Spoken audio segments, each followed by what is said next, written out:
horror games are super popular across the world, but while so many franchises start off utterly terrifying,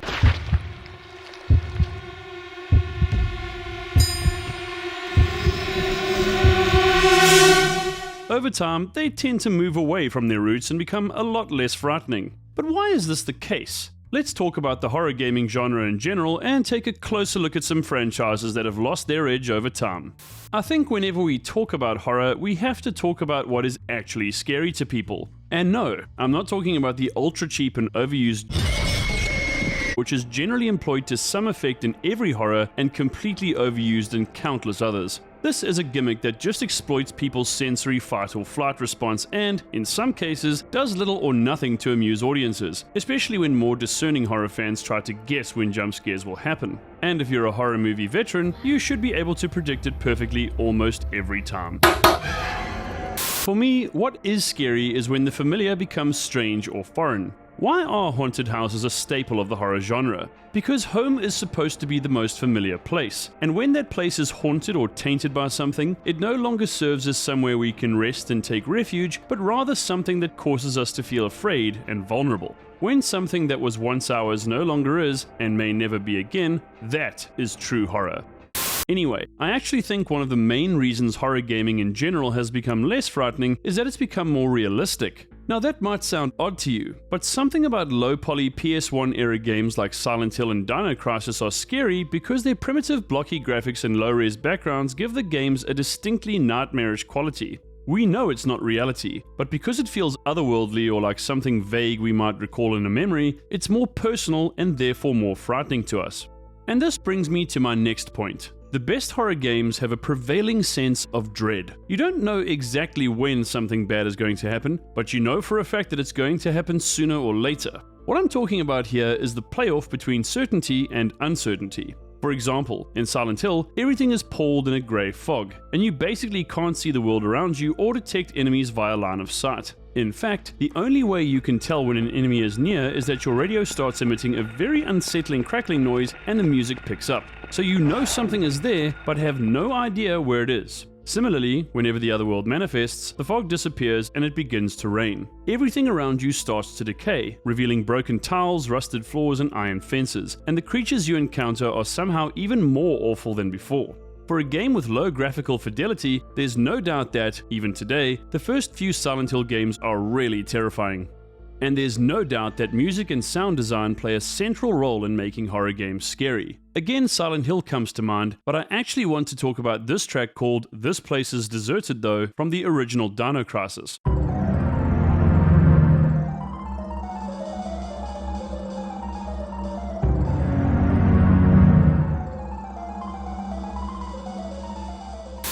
When I tell you that this piece lives forever in my head, I mean it. Whenever I think back to Dino Crisis, this track comes on in my brain. I love how demented it sounds, and the way that pulsing synth just underscores everything makes you feel a massive amount of anxiety. I could absolutely have used Silent Hill again since its music is undeniably incredible, but this one track is just my personal favorite.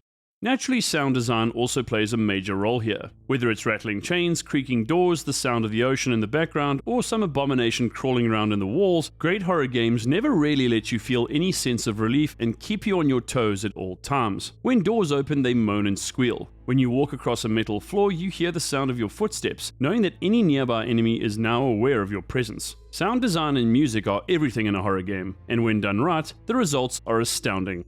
So why is it then that horror games become less horrifying over time? I honestly think a good way to explain this is to use 1979's Alien and its sequel, 1986's Aliens, to illustrate this. The first movie by Ridley Scott is pure sci-fi horror. We're talking a ton of darkness, stark lighting, brutal practical effects, and a single perfect killing machine lying in wait in the dark. In my opinion, the atmosphere, dread, and sheer horror of Alien is how many a survival horror game franchise starts off. Then we get Aliens by Jim Cameron. Now, don't get me wrong, I love Aliens, and while it still has a decent horror aspect, I would sooner call it a sci-fi action movie than a horror. Here we have some wisecracking colonial marines who end up fighting hordes of xenomorphs and take them on using powerful military equipment. The fact that there are groups of people fighting groups of monsters somehow makes it less horrifying because the personal investment in a sole surviving character and their psychological plight is lost. Having a lone protagonist allows us to focus in on their story and really immerse ourselves in their situation. But yeah, this is inevitably the route many survival horror game franchises end up taking sooner or later. They become less about survival and more about action and sensationalism.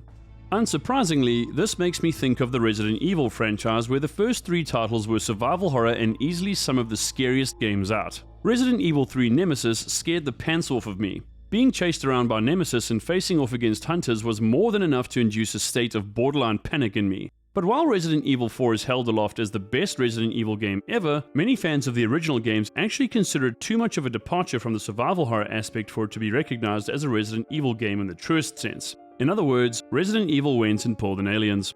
Then if we go on to Resident Evil 5, just about everything that makes a Resident Evil game scary simply isn't there. First off, a lot of the game takes place in the daytime, so that already removes much of the horror aspect. Then you also have a partner with you, which means you aren't alone, so since this is a comforting thought, you feel less vulnerable. And where are all the horrifying mutant abominations? Most enemies in RE5 are just too human and samey for it to be scary. What's more, RE5 is a graphically impressive game, even today, and I think just because the visuals are so sharp, it's actually not all that scary.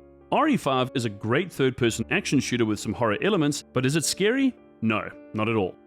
I would actually say Resident Evil 6 is a little scarier than Resident Evil 5 since the atmosphere is a little bleaker and the game is darker, but it's still fundamentally a third-person action shooter set in the Resident Evil universe and therefore not really frightening at all. Thankfully, 2017's Resident Evil 7 Biohazard, while employing a first-person perspective, definitely saw the franchise return to its horror roots in spectacular fashion, though I would say it is very different from just about every game that came before it. In this sense, you can separate Resident Evil games into 3 distinct eras: the fixed camera survival horror era, the third-person action shooter era, and the first-person survival horror era, although Resident Evil Village does have a third-person option. Either way, 3 mainline Resident Evil games are not particularly scary, with RE5 almost certainly being the least frightening in the franchise. But Resident Evil isn't the only franchise where the games became less scary over time. I still think the original Dead Space is one of the scariest sci-fi survival horror games ever, and while Dead Space 2 is still scary, there are a lot of elements that make it more of a third-person action shooter than a survival horror game. Action-packed QTEs, more open levels that are far less claustrophobic and stifling than the Ishimura, and the fact that there's a lot more dialogue all make Dead Space 2 less horrifying than its predecessor. I will say it's still an amazing game though. And then we have Dead Space 3, which has co-op elements, a ton of microtransactions, and lots of combat and QTEs and flying around in space. Dead Space 3 does get very difficult and is a great game in many ways, but it's my least favorite in the franchise just because it feels like too much to me. The original Dead Space just had the balance down pat, which is why I ended up playing through it several times over. Then we can even look at 2005's First Encounter Assault Recon, better known as F.E.A.R. This game has plenty of action in it, but also has enough horror elements to qualify it as a first-person action horror game.